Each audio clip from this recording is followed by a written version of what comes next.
Thank you. Rajendra గారు, ప్రచారం ఎలా సాగుతోంది? ఇంతకీ మల్కాజ్గిరికి మీరు లోకలా నాన్ లోకలా? అంటే అంతటా ఒక పెద్ద డిబేట్ జరుగుతోంది. చేతకాని వాళ్ళు, లేని వాళ్ళు ఇట్లాంటివన్నీ మాట్లాడుతుంటారు. ఈటల అనేటువంటి లోకల్ నా లోకల్, తెలంగాణ రాష్ట్రానికే లోకల్ నేను, తెలంగాణ మట్టి బిడ్డ నేను.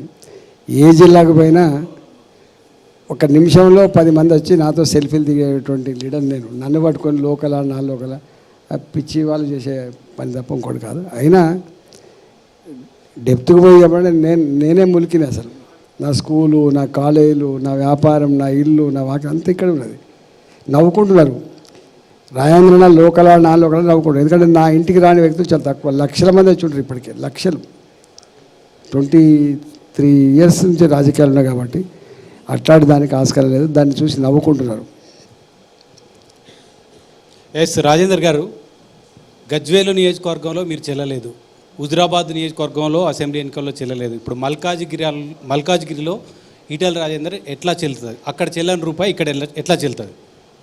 అంటే రమేష్ గారు, రాజకీయాలు అన్నప్పుడు, ఎన్నికల్లో పోటీ చేస్తున్నప్పుడు ఎప్పుడు తన జాగి లెక్కనే ఉండదు, ఎప్పుడూ ఒకేలాగా ఉండదు. దేశ చరిత్రలో ఇందిరాగాంధీ లాంటి వాళ్ళు ఓడిపోయారు, ఎన్టీ రామారావు లాంటి వాళ్ళు ఓడిపోయారు.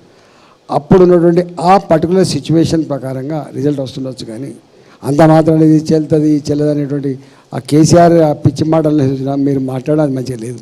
రాజకీయాల్లో ప్రతి ఒక్కరు 20 ఏళ్ళున్నా, 30 ఏళ్ళున్నా అల్టిమేట్గా ఎప్పుడో ఒకనాడు ఓటమి తప్పదు. ఇలాంటి పిచ్చి మాటలు మాట్లాడేటప్పుడు కేసీఆర్ పక్కనే ఉన్నారు మీరు. ఇలాంటి పిచ్చి మాటలు మాట్లాడేటప్పుడు కేసీఆర్ పక్కనే ఉండి ఆనందించారు, ఆస్వాదించారు కూడా. ఆస్వాదించలే మేము. ఎందుకు అనుకుంటున్నాం అట్లా ఆస్వాదించలేని చెప్పి? మాలాంటి తప్పకుండా ఇది మంచి భాష కాదనుకుంటాం, మంచి పద్ధతి కాదనుకుంటాం. అట్లా ఇన్సల్ట్ చేయడం, అట్లా హ్యూమిలేట్ చేయడం